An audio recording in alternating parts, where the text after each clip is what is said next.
Another episode of Philadelphia Eagles Talk with Geoff and Matt. Welcome to the post-game recap, if you will, of the Eagles-Packers wild card playoff game that happened last evening. And, it's coming down to the point now where it's survive and advance. And, we're going to do podcasts as the season goes on in the quote-unquote off-season. But the fact that the Eagles are still alive, that's always a good thing, because we have another game to look forward to. And it will be because the Buccaneers lost to the Commanders last night. The Eagles next will be playing the winner of tonight's game. It just kicked off moments ago, because we just started this podcast here right at 8 o'clock tonight.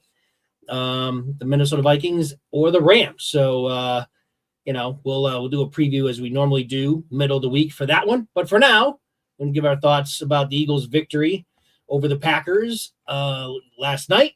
And so with that, Matt, we'll have you lead us off here. Your thoughts on the Eagles' win yesterday. Yeah, well, first of all, thanks to the Commanders for knocking the Buccaneers out of the playoffs, because that was the one thing. It wouldn't have mattered what our podcast's keys of the game would have been. It would have been, we can't beat Todd Bowles. So thank you, Todd Bowles, for not being in the playoffs. And thank you, Commanders. And Jaden Daniels, man, holy cow. What a story in Washington for him and the Commanders. Like, kudos. I'm sure we'll have Johnny Flowers on at some point relatively soon. Johnny and Evan to talk about the Commanders riff. But we were too much to handle for the Packers ultimately. And as the Packers kept losing, I was like, are we in the Buddy Ryan era? And this is like a body bag game. Like, everybody started going down for the Packers, which is unfortunate. And, of course, for us, the biggest loss has been Kobe Dean, and we won't have him for the season. And in years past, I don't think it would have mattered if we lost the linebacker, but Burks played well, but you can definitely miss Nakobe Dean being out there. So I felt like I missed having Dean next to Zach Bond out there.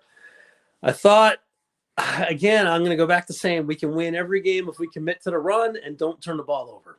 Even though it won't be as pretty as we all want it to look. It is crazy that A.J. Brown can be in a playoff game and have one catch for 10 yards and one full book read of inspiration on the sidelines, and still be in a decent mood at the end of the game. But at the same time, they're winning. So I don't want anything else. I want the W at the end of the day, and not like an amazing stat line for somebody over the next. It is puzzling, and I won't believe it for a second, that these wide receivers aren't open on almost 3 out of 4 plays. I would say these Eagles receivers are open. So I believe it's on Jalen Hurts that he just is not seeing them this year. And I would bet money that if you had to start Tanner McKee with this number one first string offense, he would have the 20 out of 30 passing stat line for probably 320 yards. And a TD or two, and maybe a pick because he's, still young and inexperienced. But it's hard for me to think that these receivers are covered. That first play where Hurts had 6.5 seconds to pass the ball, the touchdown pass to Dotson, I'm like, that's not good. It's not good. Yeah. It's great for the offensive line. Controversy that maybe it's not going to happen this year, but are you starting a controversy that you're looking at starting McKee or having a QB controversy? No, I don't think it becomes a controversy, but I think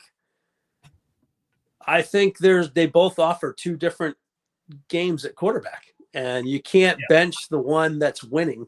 You can't bench the one that's winning, right? So, Tanner, I hope he stays an Eagle, and I hope he continues to get opportunities when maybe Hurts isn't healthy enough to play, but at the same time, they're 2 completely different games, and there's no way to say, oh, their record would be better with Tanner McKee. I'm just saying, you want that passing stat line up, it'll be there with Tanner McKee, but the win-loss record may not be there. So, I'm not faulting Hurts other than he's not going to be the guy that sees all those passes, but he is going to be a guy that will run on a play and save the drive, make a play passing that'll save the drive, frustrate you sometimes when you're like, how the hell does A.J. Brown finish the playoff game with 1 catch? And it's just the way it is. That I'd rather take that all the way to the Super Bowl. So, and if we lose the Super Bowl, so be it. So, Yeah, I knew the direction you were heading with that conversation, but the audience may not be aware, and so 100%. Yeah, and I don't want to start any controversy because I'm really not. Yeah, Hurts is the guy, and if he ever goes down, it's great that Pickett and McKee, but McKee is clearly the talent that's on the roster behind Hurts, not Pickett. Anyways, too much on the quarterback spot right there. I thought if the Eagles wanted to throw it, they probably could have thrown it. And, Hurts made some passes that he threw on the dime again. Like, it's so crazy watching him and Goddard, because Goddard seems to make like one of those he made that one-handed catch it to himself. He seems to be so easy. Accurate pass. He always makes these one-handed catches all the time. Like that are full extension. Yeah. Yeah. And that's probably most Eagles fans' favorite play of the game. But I'm waiting for Kyle Brandt to show that as an angry run, even though it was a pass catch. But that was one of the best. Bulldoze them and then bam, bam. It really epitomized, and really probably the only outside of Barkley's a physical running back, but it really epitomized that game. Yeah. Because the Eagles out physical that team. They were very physical. The first play of the game. Yep. All the way through. Yeah, the Eagles were extremely physical. And if that's the mentality they're going to bring, it's going to be helpful, right? That's going to help them against their next opponent, whether it's the Rams or the Vikings. And if they end up going to Detroit, that's going to help them all the way through. And they needed to be a little bit tougher. A kind of quiet game from Jalen Carter, but I think his impact is always felt. He's one of those guys where it's like, okay, you see him almost getting there or forcing the pressure here and there. He didn't have any sacks, I don't think. But they were doubling the whole game. Doubling him the whole game, and he's always present. And look what happens to the other guys. I expected more out of Sweat, but Nolan Smith, man, stepping up huge. Mo Williams get mugged and held. I mean, they called it, but Mo was getting through and would have gotten through if their linemen wouldn't keep holding them. So Mo was getting through while Jalen Carter was taking two guys. He's Milton Williams, not Mo. Milton Williams. I don't know where you come up with Mo. I was trying to call him Mo Williams, damn it. Thanks for correcting me this time. Milton, if you're watching. Yep.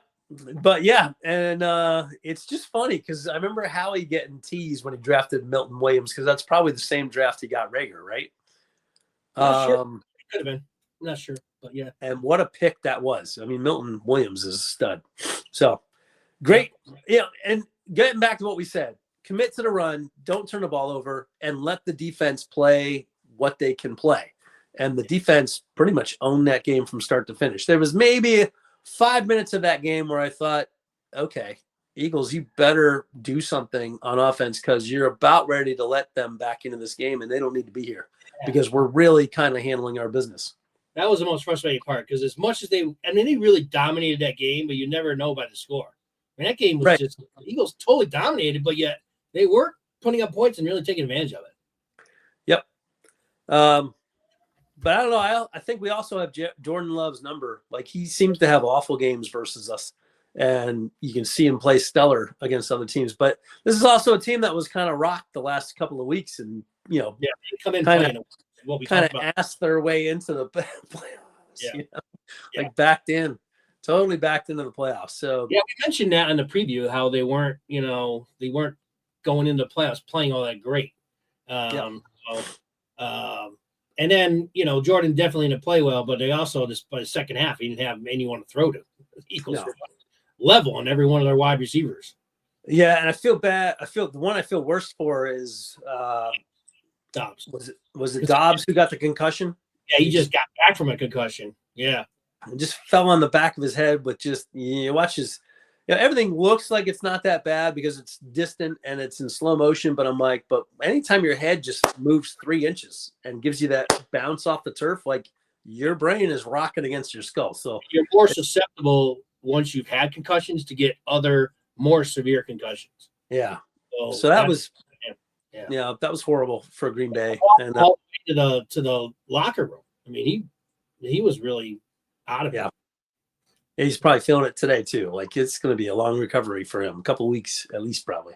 Yeah. So, and coaching, I didn't think we made any really bad coaching decisions. I loved we both loved it because I know we were texting back and forth.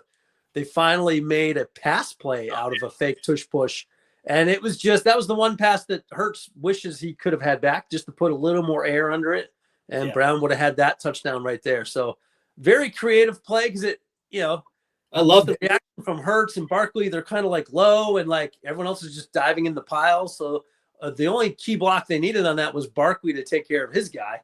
And Hurts let the ball go. And it was like, I like that because if you put that wrinkle in there and that was the perfect game to put it, well, now you just reinstalled a little bit of, there's one less guy jumping into that pile.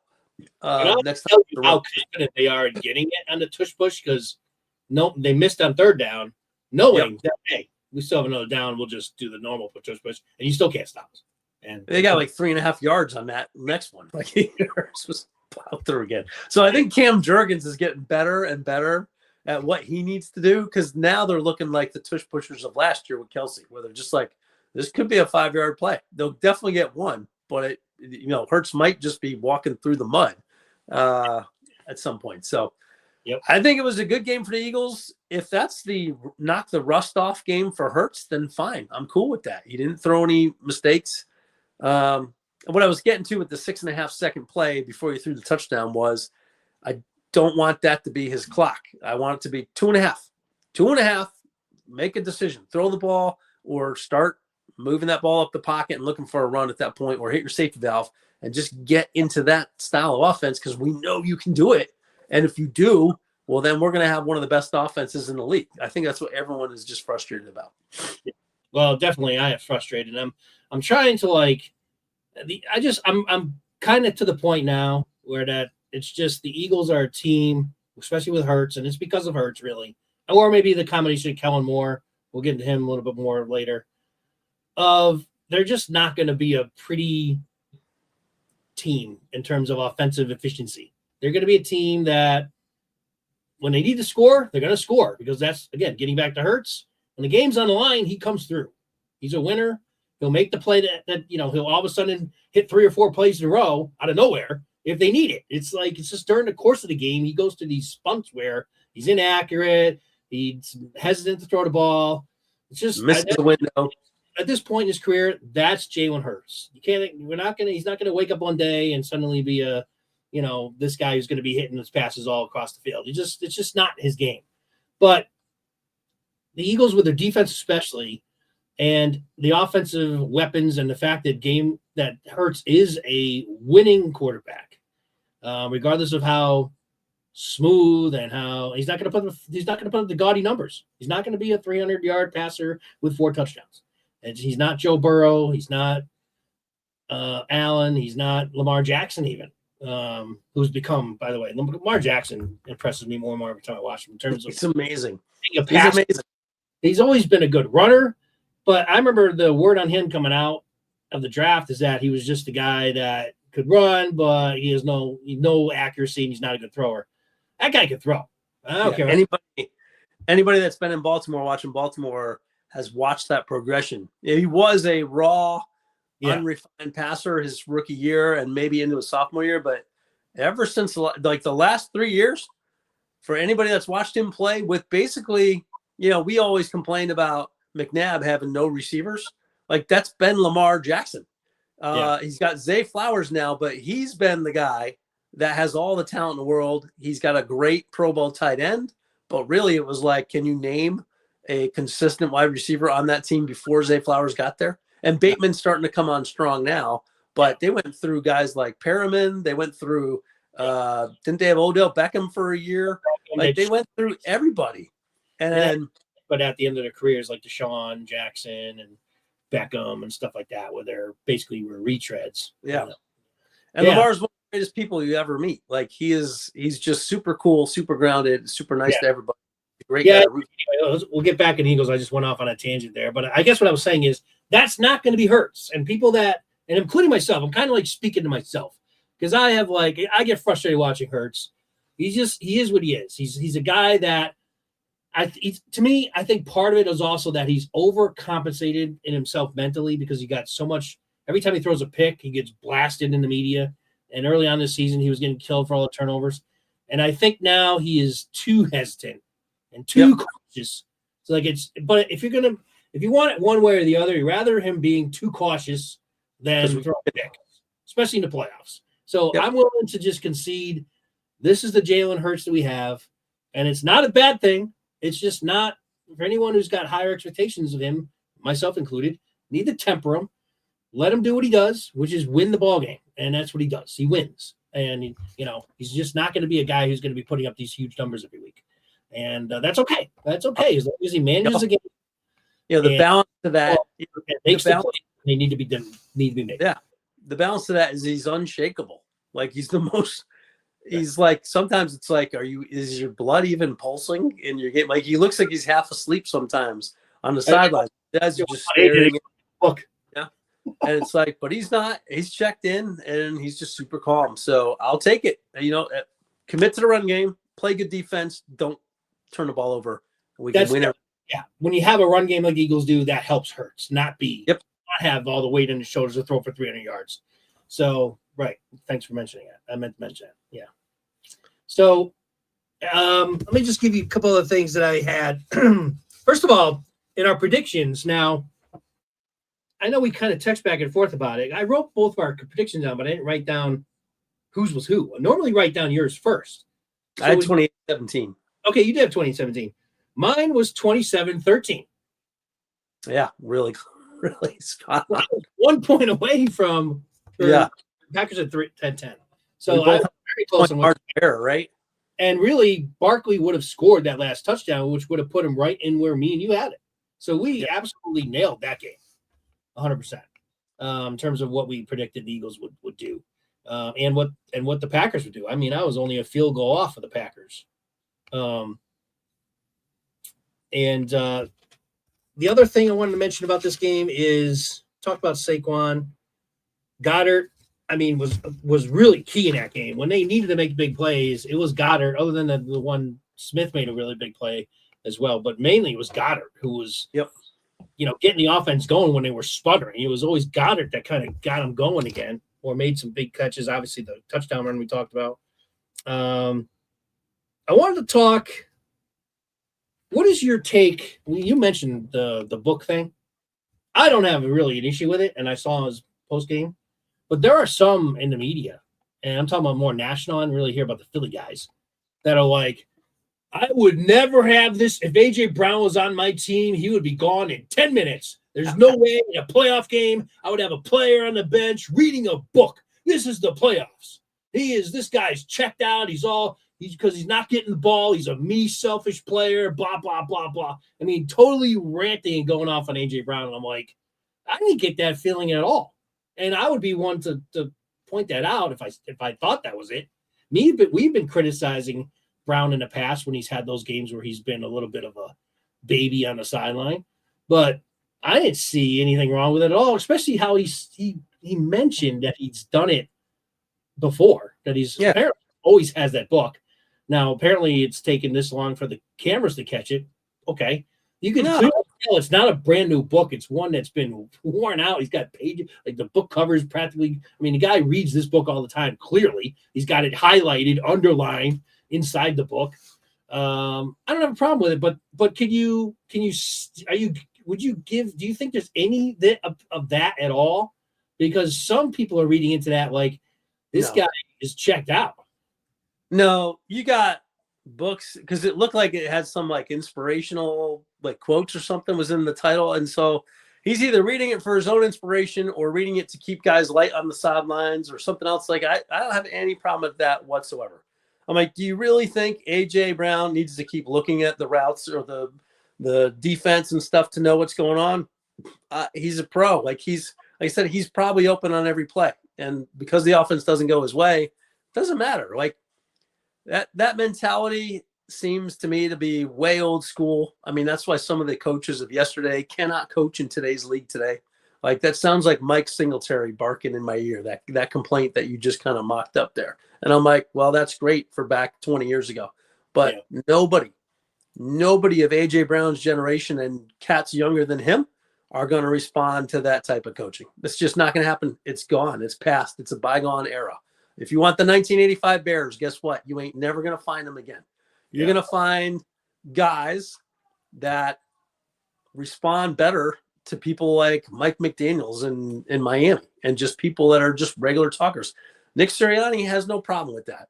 Yeah. I'm sure with AJ reading whatever he would have to read. And if he's religious, which AJ Brown is, and if that's like a Bible inspiration book, what are you going to do? Tell him to not trust in God during the middle of a game? Like, I'd be like, nah, read whatever you got to, dude. Because I know when you're on the field, I mean, tell me where AJ Brown's play yesterday was off. And then we can maybe start talking about maybe him being distracted. But I'm like, he's out there blocking, open up for Barkley, open up passes, and having a bad game or anything. I forgot who the screen pass was to. Maybe it was to Goddard, the little flat on the outside. But Brown caused that entire block, the initial block on the crack block to get the guy outside. Yeah. So no, and so I'm like, that's a nothing thing. That's an ignorant person complaining about something that he's completely out of. Yeah, I just wanted to bring it up because it is out there right now that some big, well-known people are bringing that, saying I would never have this guy on my team and blah blah blah. And I'm like, apparently you didn't listen to his post-game interview because he explained every reason why he had the book and that he's always had it. Anyway, just wanted to get your thoughts because that's out there right now. Just because the cameras catch it for the first time, people are like, "Oh, I'll never," and this should never happen. I'm like, it's pretty much been happening for 18 weeks. So, who's new to this context? You or AJ or the team? It's you. So, move on. It's not a problem. Right. So let's go on to other than the fact that the offense didn't look that good and struggled a little bit at times. Here's the deal, though. They didn't look good, and they still won by 12 points. They did. So part of me is like, I would still say as an Eagles fan, this offense hasn't even played its best game yet. Like, isn't that cool to be one round into the playoffs and you still haven't even come close to playing your best offensive game? Like, right. And obviously, Jalen was rusty. He didn't play football in a month. But expecting to come out in a playoff game and be pinpoint passes and be hitting things on a dime the whole game, it's not going to happen. No. So there's part of that to me is definitely in that equation as well. Yeah. And we're not saying you're wrong. Anybody that's saying he could be sharper, I'm like, yep, we all agree. He could be sharper. 100%. But get W in the back pocket. And how many teams went home yesterday? Justin Herbert went home. So don't tell me you want Justin Herbert more than Jalen Hurts. I don't. 4 receptions. Yep. Bo Nix struggled against the Bills. He had one great drive, and then they couldn't do anything. The only game that I were way off, and not way off. No, we didn't predict that Denver would win that game, but I definitely thought that it would be a closer game. I don't know. We kind of had it right, though. I want to say that we said this game is either going to be you let them stick around, so now we got a game, or it'll be a blowout. And that's kind of what happened. The first half was like. It was more like this is going to be a close game and think down to the wire. And I thought that I didn't predict that the Bills would lose. I just thought that Denver had a chance to pull it off, upset off in that game. And the first half they looked like it, and then got totally whooped in the second half. But the other games we predicted pretty much on par. The Commanders game and Tampa Bay, we both picked the Buccaneers, but we thought it'd be a close game. And both of us said it wouldn't surprise me at all if Jaden Daniels one that pulled that game out at the end. Tell you. So we hit that game right, and then what was the other one? We were off on Chargers. Pittsburgh game. I knew that was the game we both said would be a blowout. Totally was. Yeah. Pittsburgh Chargers Texans game was a surprise. Texans game. Texans defense showed up like, where have you guys been like all season? But it's like that's scary. Like they dominated so bad. Like the biggest defensive showout was the Texans. So they're going to play Kansas City, and that's going to be pretty fascinating to see if they can repeat that. But I don't know. It seems like Andy Reid can always scheme something up against a good defense. But I think how Kansas City is, and I've been saying it all along, I didn't think they were that good all year, and they skated by a lot of victories. But now this team is probably the healthiest it's been all season. So they've got Downtown Brown back. He hasn't played most of the year at all. The Hopkins move that they made, right around the mid-season has paid off in dividends. And Kelsey's starting to wake up a little bit more. And Pacheco's back now. They haven't had hit most of the year. So, tell you what, Kansas City, outside of the fact that Mahomes is Mahomes, they've got everyone there now. So, yeah.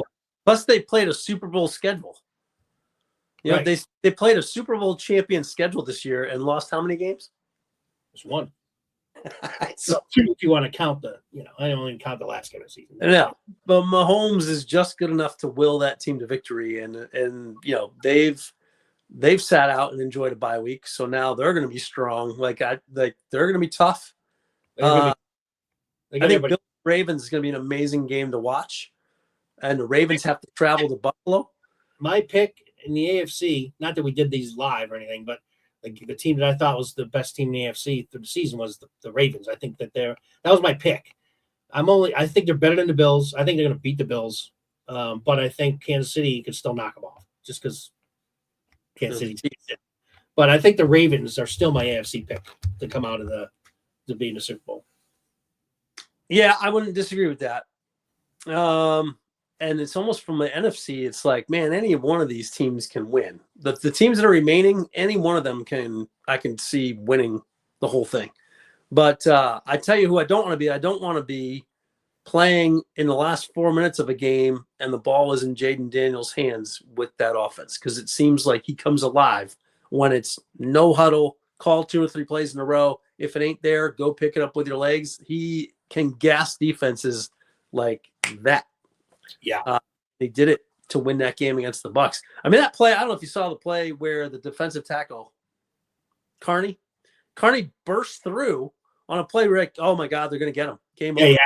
Grabs and the towel pops out of the back at Daniels, and he's like, I got nothing. And Daniels he's like, God damn it. And he's like, damn it, I'm out of gas. That was it. That was my one grasp to get him. And then Daniels just keeps around him 10 yards. He's like Devontae Smith tough. Like, he's not a big guy. Yeah. Takes hits. Like that one hit near the sideline. Oh, man, dude. He went flying. Feet in the air. That looked like a motorcycle accident. Like, bounces back up like nothing. I'm like, that dude's tough. He didn't even get his hand out to break the fall. He landed on his face. He tried to break his fall with his leg too, but he was so high. Yeah. His leg missed the ground. He flipped and went about 8 feet sideways. I'm like, man, that dude's tough. Yeah, I mean, we've ranted and raved about Daniels. I mean, he's a good player, and that team's gonna be good for a long time with him back there. But yeah, we going around to the other games, and we kind of just didn't give predictions necessarily, but give our thoughts on. We pretty much were on par with most of them. I don't think anything really surprised us other than, like you mentioned, Texans. The Texans are probably the most surprising out of all the games this weekend. Didn't expect it to be that bad. Getting on to the next topic, and it's not a good one, but one we need to discuss, is the news came out today. Then Kobe Dean tore his patella tendon, and it's a bad injury, and it's one that's going to keep him out. They're projecting probably until the midpoint of next season. So, bad injury. I'm still trying to figure out exactly how it happened. I think the guy landed on his leg. That's what I think. I think that his leg was kind of like, when he made the tackle, it was great. It was one of his better plays in the game. He was dominating that game. He had a couple tackles for loss. He was playing great. And that second tackle for loss is when it happened. And I think when he kind of spun the guy around and tackled him, he threw the guy onto his own knee or his own leg. And it was kind of like not resting on the ground, but in a vulnerable spot. And the guy's body weight came down. I think that's how it happened. They haven't explained it all. Or I was kind of looking today if anyone would say how it happened, twisted it, or what happened. But I think that's, when I looked at the replay, that's how I think the injury happened, that the guy's body weight that he tackled fell on his knee. I could be wrong, but I haven't seen anything to the contrary yet. But either way, huge loss for a guy that has already been battling major injuries his young career, was having an outstanding season, over 100 tackles. There was in the news today that he even got 2 All-Pro votes, which I don't know if it was even released until today. So a couple of people even voted for this guy to be an All-Pro. It's a big loss. I think it's a big loss, but I do think the Eagles are, even though they're going to be thinner at linebacker now, I think they got the guys that could at least plug in and be okay, but it's still a loss. The Eagles are weaker now than they were before the game started without Nakobe Dean back there. But it's just you hope that the guy keeps his spirits high. You feel bad for him, but hopefully he's able to have a good recovery and successful surgery and be back out there. By mid-season next year, he's back where he belongs. Yeah, he's one of those players we called out at the beginning of the season and said, you've got to, put up or shut up, and your window's closing if you don't show that you can do something at this level. And then he took off, right? And we were questioning Fangio in the beginning of the season, like, really? You brought in Devin White and then just let him walk, and then Dean's going to start, and you're saying Dean's a starter, and he didn't even play a snap, and it's like, what the hell's happening here? Well, clearly Fangio knew what he was doing, and Dean was coming on strong and had a stellar season this year. And that's what's going to suck, not seeing him finish it out with because him and Bond are really solid, could move. And I think, what helps Dean is just the defensive line, right? You got all that meat in the defensive tackle position, and all of a sudden linebackers can get free and make plays. So that's kind of how the defense is built. The cornerbacks can cover. The defensive line's going to chew up all the bodies on the inside so the backers can be free and make some tackles here. And that's exactly how it's been playing out. And it sucks for Dean, but Burks, like you said, he's the number one guy that steps in when Dean is out or Vaughn. I tell you what, and Burks is the one who set the tone in that game last night, man. Right from the opening kickoff. Freaking nailed that returner. It was a good returner.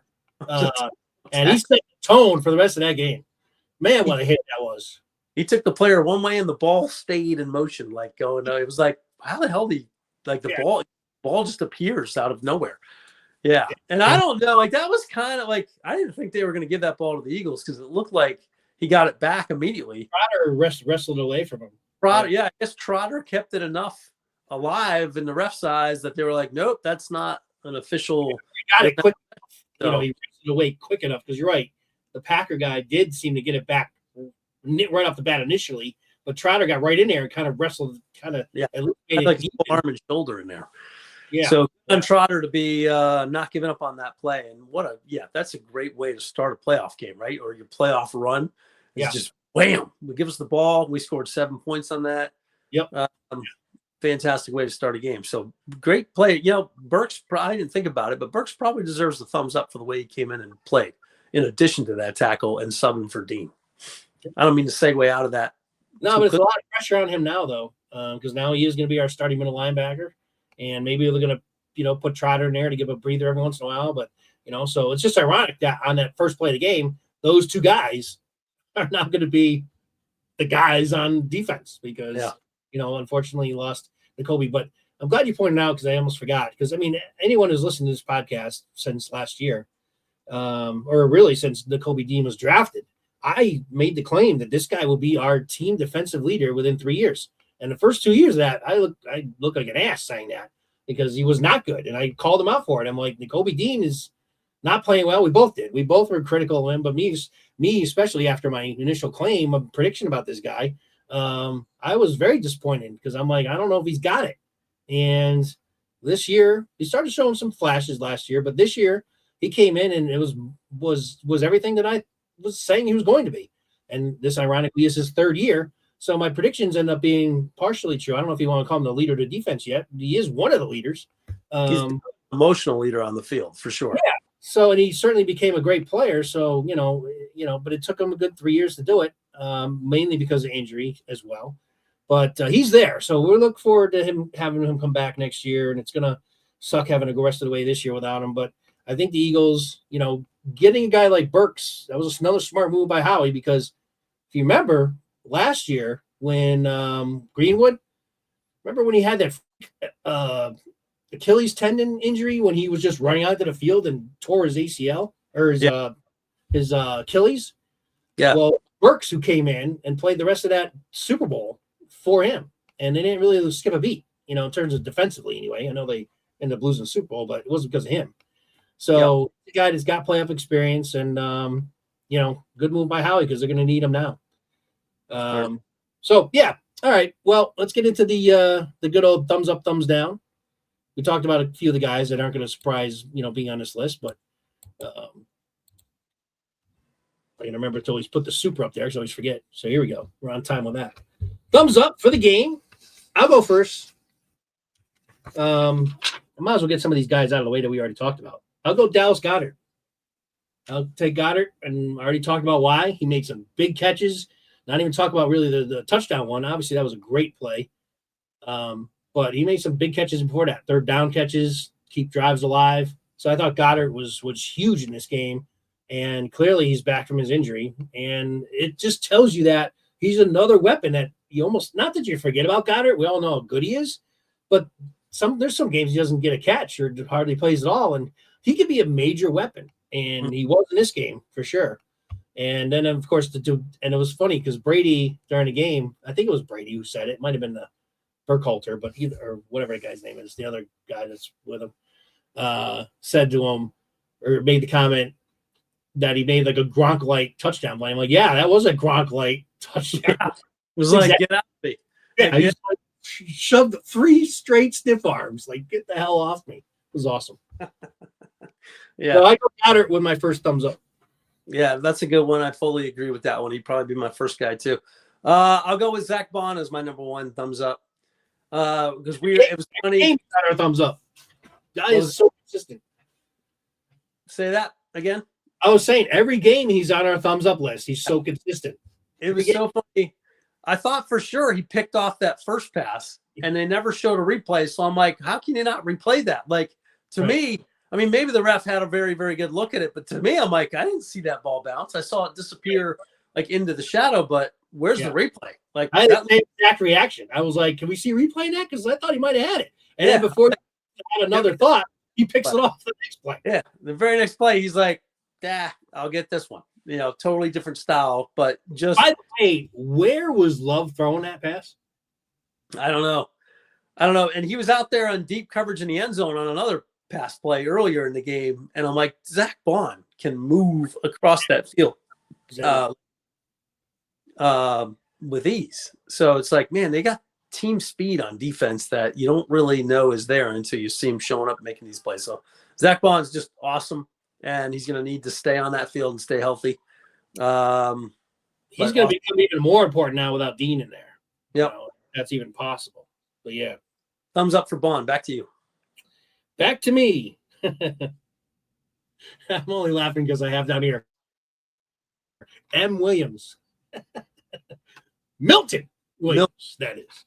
I'm not going to mow again. I'm going to try not to anyway. So I thought Williams, he did what he needed to do because Jalen Carter, most of that game was being double teamed. And when they double team Carter, someone else has to get through. And one of my other thumbs up, if you don't name him, I'll name him later.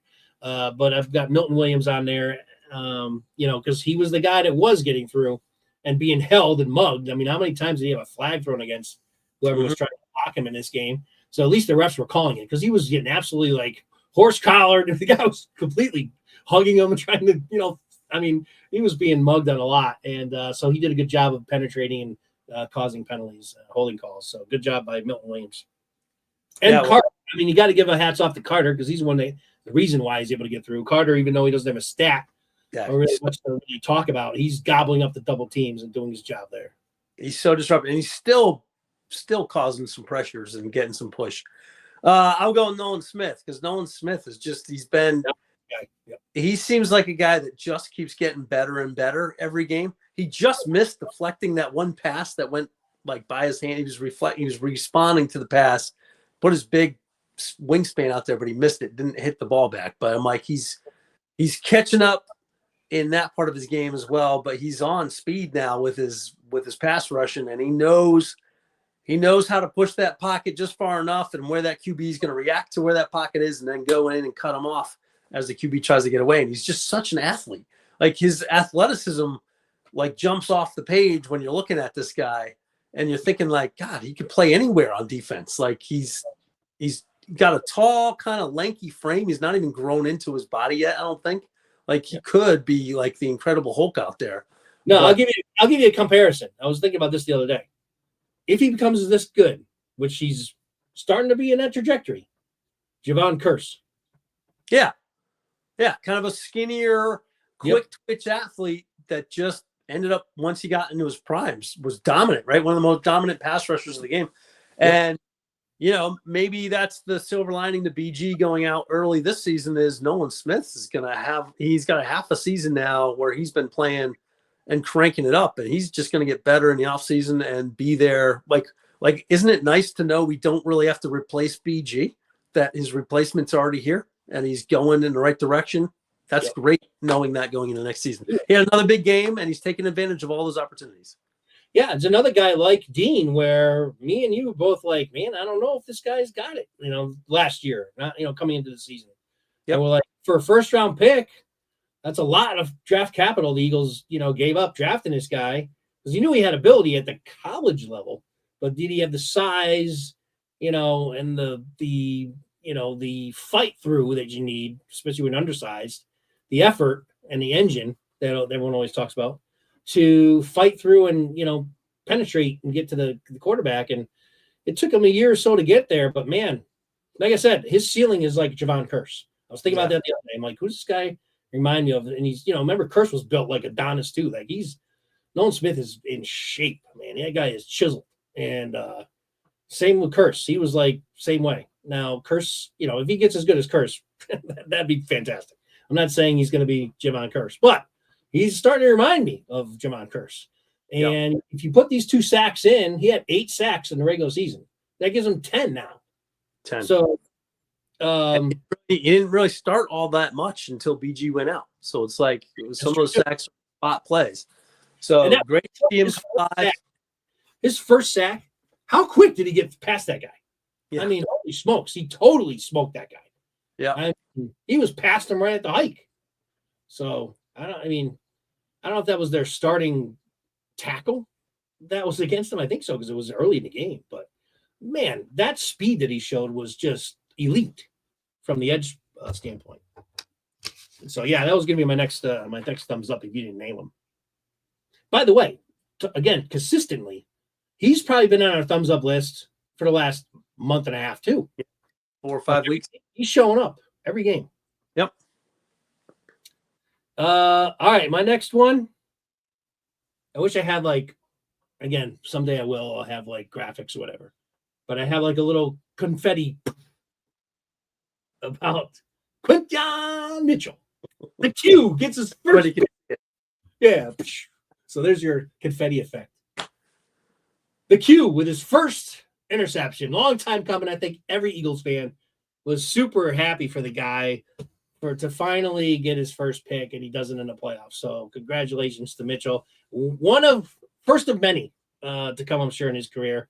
He was great. And I thought that I don't know, I never really asked you what your thought was on that pass interference that we called him on.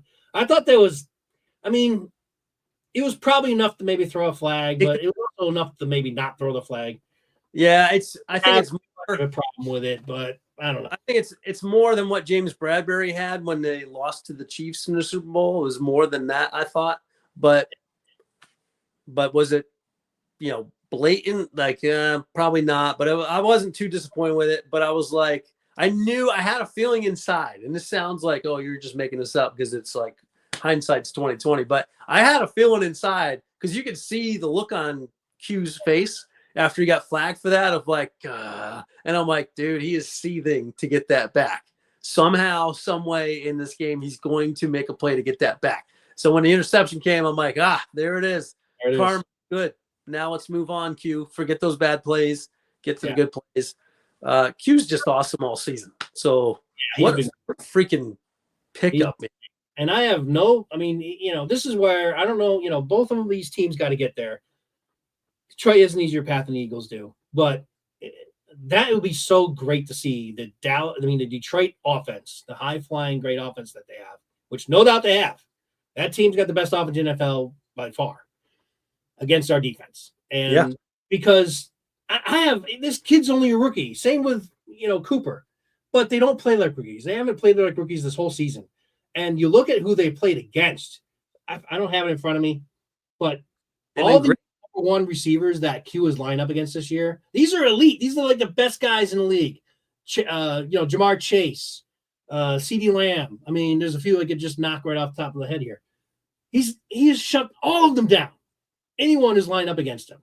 And he hasn't given, I think he's given up one touchdown the whole season. So I'd love to see him against St. Brown and those guys that they have, Jefferson, was it Jefferson? No, that's Williams. What's that? Williams. Yeah.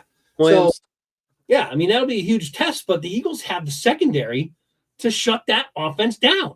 So I really hope not just the fact that the Eagles will be playing for the championship, but just to see that matchup, because the Eagles can hang with that offense, I think.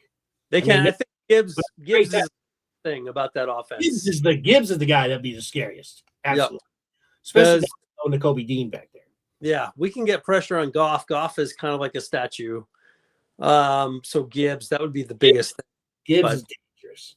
Either way, for the Lions or the Eagles, if that ends up being the NFC Championship game, whoever wins that, the Lions go into the Super Bowl with confidence that their offense can beat the number one defense, which means if the Chiefs are standing in their way or the Bills or the Ravens, like, no problem. We just beat the number one defense. And so they roll with confidence. If we beat the Lions offense and we roll there, the defense is thinking, there's nobody team that can beat us. We just play our game. We'll shut everybody down. And that takes care of everybody on the opposite side, except for the Lamar Jackson, Josh Allen / He's already beaten Jackson this year. Yeah. Well, in Baltimore. Yep. So they kind of already checked that box, but at the same time, that doesn't mean that team's not extremely dangerous. Yeah. I mean, I guess they're my AFC pick to Super Bowl. But anyway, they want to get off. I don't want to get way too ahead of ourselves. We got a long way to go before you even think about the got any more thumbs up for the game? Yeah, other than just, I put Saquon in there just because Saquon did what Saquon does. It's like he's quiet. Like, Saquon's just being Saquon. 120 yards, no problem. Could have had 180. Could have had 170 yards run, but it's like you don't even notice how good he is, but he's still moving the ball even on a quiet day for him. I agree with that, Saquon. So that's it. Unless you have any others, then I have one last thing to mention, and we'll close up the show. We'll wrap it up. Oh no, two more things I want to mention. Well, actually we haven't got the thumbs down, so we got to get to that. But do you have any other thumbs up? No. Good job by the coaches. I like talking about the coaches a bit. Coaches did fine. Thumbs down. I'll lead this off then because there's one coach that I didn't think did fine. Oh, okay. Kellen Moore. I am not a fan, and it's been a growing criticism for me about him. I just feel like there's rumors now, especially with Dallas, have a coach opening. Like I almost was like, please go to Dallas, because they're like thinking he might be a candidate to go and be the head coach now for Cowboys. And I'm like, I'm not going to lose any sleep. I don't think Kellen Moore has been all that great for the Eagles. I don't think he's that creative on offense. I don't think that he calls a good game. He definitely didn't call a good game yesterday, in my opinion.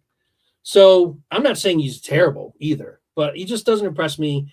But there's some Eagle fans that out there are like, oh my God, we can't lose Kellen Moore. Can't lose more. I hate how we have to lose OCs, offensive coordinators every year. I'm not going to lose any sleep if they, Kellen Moore. And I thought he called a terrible game yesterday. So my thumbs down isn't Kellen Moore. One of them. Yeah, I think Kellen Moore I don't entirely agree with that, because I think 50% of Kellen Moore looking bad is Jalen Hurts not throwing it to wide open receivers. Yeah, that's part of getting past the window to throw where the guy would have been open. And I think that's where Tanner McKee makes it all look different in the Kellen Moore offense. Now, if he leaves, I don't have any fear. It'd be great. I don't know what Dallas is doing with letting McCarthy go. I mean, I don't know. Unless you know who your next coach is, I always say don't move on. Like, don't quit a job until you know where the next one is. Don't fire a coach. When has Jared really thought things through like that? Well, and Vrabel was the one coach on the sidelines that everyone had targeted. And then he just signed with the Patriots, as everyone expected. So I'm like, well, who else is out there? You have guys that have a lot of publicity, like Ben Johnson and Aaron Rodgers. Yeah, both of DC and OC for Detroit, but they're not proven. Like, there's so much uncertainty behind that. Vrabel is proven. And I'm like, where are you going to go, Jerry, to get this big splash head coach filled now? Like, I don't know, but I like it. There was a meme out already today that Jerry's going to hire himself as coach. Now, one thing I'll say about Jerry, though, Jerry 100% is accountable for all of his mistakes and errors and all that stuff. I've never seen an owner just completely own it all at the same time and just be like, he takes all that criticism in stride. Like, it's very impressive actually to watch Jerry when he's getting heckled by his own people and all this stuff and by the media, because it's like there's something very respectful about the way that he's like, he doesn't let it, he never lets it get under his skin, and he's kind of like, no, that's who I am. This is the team we're running, and this is how I run it. So, and I love it. I kind of respect that a lot out of Jerry. And when Jerry's no longer known in the NFL is going to miss him big time. The Cowboys fans may not, but he's a unique personality to have in the NFL circles. But I don't know who you go to as coach. If you take Kellen Moore away, you know, I don't know if they grab Cliff Kingsbury. I don't know. I think I like what Kellen Moore has done with this offense. If you remember how bad we were at the end of last season with not being able to do anything, Kellen Moore is worth more than I think. Yeah, but it's not like he was upgrading much last year. I mean, yeah, you're right. He's an upgrade over last year, but I don't think he's that great. I haven't been all that impressed with him, honestly. I would say put a different quarterback in there, and you would be impressed with his offense. Maybe. I thought his play calling. You didn't have any problem with his play calling yesterday? No, I really didn't. When that ball is still in the quarterback's hands at 2.5 seconds plus, he missed somebody. He missed throwing that ball. He missed throwing it to the open receiver and the read. And if it's, you know, that you cannot blame on the OC, you know, and quarterbacks that do that are usually coach killers, but somehow Hurts is able to muster up special plays when we need them and win the game, which is why the coach stays. But I think this is an entirely different offense with the same parts and pieces with Tanner McKee at quarterback. I am glad that he sticks with the run.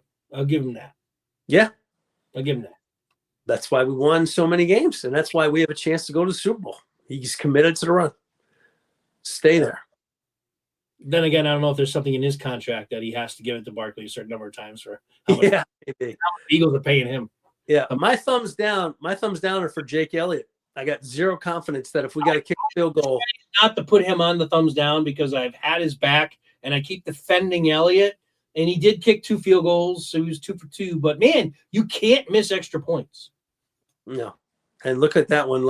And it's not like it's only him. Again, there's 2 more doinks that happened yesterday. One went in for the Commanders, and one was a rock-solid dong. Everyone the dong of death in the Broncos game, right? Wasn't that the kick right before halftime where he just in the stadium here's dong? I brought that up because I was thinking, what was the turning point in that Broncos game? Because they played the first half. Yep. It was that doink. It was like that one hit thing so hard, you heard like boing. That's doink heard around the world. And it's almost like it was like a balloon just losing air. And you almost like felt that moment of the doink that Denver was like, oh. Yeah. It was like for whom the bell tolls. Like, this is death. Like kiss of death, the doink of death. That was such a loud.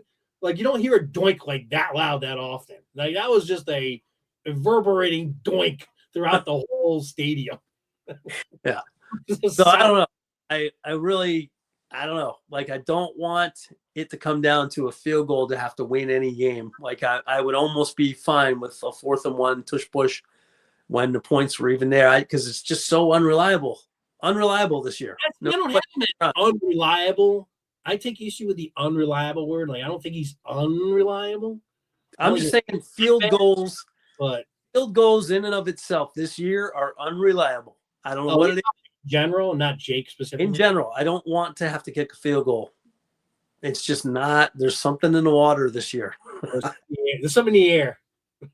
Yep. In the air. Visible. I mean, it's amazing. There's like even McManus yesterday. He hadn't missed one the whole season against the Eagles. First one, doink. Well, he didn't doink it, but he missed it. But he missed by a good 2 feet. Right. Yeah. So yeah, I don't know field goal. But that would be it. Elliott's got the thumbs down. I would like to have him on the list too for the first time because I've been, there's been other games where he's missed and I'm like, I don't know. I mean, field goals, they're not automatic. They're human, blah, blah, blah. But he's something's going on there. Something's going on. But he did well with the kickoffs at least. Thankfully, Sirianni had him kicking off. because I don't trust man kicking off to anybody anymore. You can't get it goal line. No, he can't kick it far enough. The other one that I had on here, we talked about him, so I'm not going to spend any time other than just mentioning him, is I have Hurts on the thumbs down because he didn't play well. Overall, he didn't play well. Played well enough to win, which we talked about. Like I said, not going to elaborate too much other than just I have him on the thumbs down because he needs to play better. I'll just leave it at that. Yeah, I can't argue with that. Show us something more. But if you're saving it for the Super Bowl, that's fine with me. Do you have any other thumbs down? No, not really. All right, final note, because I forgot to mention this a couple weeks ago, but I thought it was important. Certainly is important enough to do it. But I'm way late on it, and I apologize. But it happened right around the holidays when we were you were traveling, and we even skipped the podcast. So I will put my excuses out front. But Bill Berge passed away on Christmas Day, so wanted to just kind of recap what was an amazing career for him. Now, he was an Eagle just before, really, I became an Eagles fan. So I never saw him play. He did play in that 80s Super Bowl against Cowboys, so it's probably the only game I've ever seen him play. But I didn't even watch that game when I was 7 years old. I mean, I watched it later, but so I never watched him play, but you got to respect the guy who was a two-time All-Pro at linebacker, four-time Pro Bowler. He's in the Eagles Hall of Fame, and he played with Eagles from 1974 to 1981. So I just wanted to didn't want to miss out on showing proper respects for Bill Berge, an all-time great Eagles linebacker. So passed away, lost his battle with cancer on Christmas Day. So I wanted to mention that. I know I'm a couple weeks late on it, but yeah, even off the field, he was a great radio voice for Eagles game, post game, during the game, color analyst, like just great. Stayed checked in with the Eagles fan scene the whole way through, and just one of the all-time legends, really, of Philly Eagles football. So rest in peace, brother. Yeah, absolutely. And that's kind of, I'm glad you mentioned that because that's kind of how I knew Bill Berge. It was after his career because he was still very active with the Eagles and in the media, and he was always at signings and, meet and greets and all that kind of thing. He was always very still close to the team. So, yeah, wanted to certainly mention that. So, on that note, we're going to both check out of this and see who we're going to play next week. Is the I will give a quick. What do you think? Prediction for tonight's game? Quick prediction. I want to give you a score. It is 10-3 Rams. We kind of thought it would be the case. Start of the second quarter, and Stafford has a touchdown pass to the running back Cameron Williams. So that's the score right now. 10-3. 13 minutes or so to go in the second quarter. All right. So with that, by the way, I do think the Rams going to win this game. That would have been my prediction, but I do want Minnesota to win because I think the Eagles always beat Minnesota. I think we can get to Sam Darnold, and I don't think mentally we can shake Matt Stafford. Stafford will take any hits we have to deliver and still get up. Definitely prefer to play Minnesota, but I think the Rams going to win. Yep. But I don't want to. So that's my 2 cents on the game. But we're going to go check it out now. So thanks again for tuning in. As always, appreciate being here. Make sure you leave a comment if you like. Let us know your thoughts on the Eagles game, what we think about the game. If you have something that you agree with us on, don't agree with us on, throw it in the comments. Otherwise, make sure you like, subscribe. And we'll see you middle of this week when we will preview one of these two teams that we'll be playing later this weekend. Till then, Matt, thanks for your insight as always. Fly Eagles fly, and we'll catch you next time. Go Birds.